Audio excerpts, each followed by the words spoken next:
Affected people's physical health, it's affected their mental health in some very big ways. 7 News reporter Caroline Peters has more on how isolation and social distancing have spiked the number of those coping with anxiety and depression.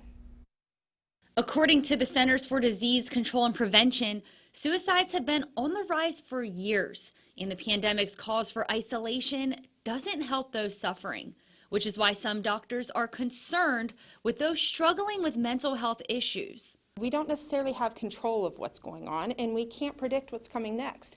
And as people, we need those two things. We need to be able to control our surrounding and predict what is happening.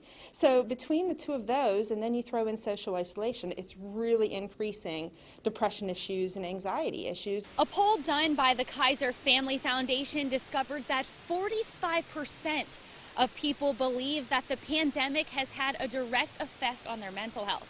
So if you've been feeling down or depressed or anxious, know you're not alone. It's hard. Mental health can be very draining on you, and people don't realize it. And when you are struggling with depression or anxiety, it's hard to get up and get motivated.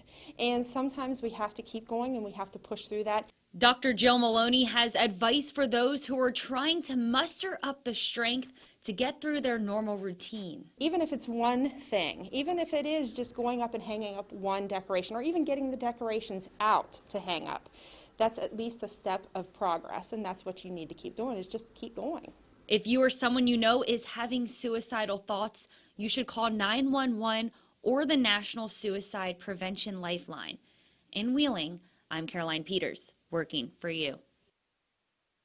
54% of people who died by suicide did not have a known mental health condition. That's according to the CDC. If you need help, don't be afraid to ask.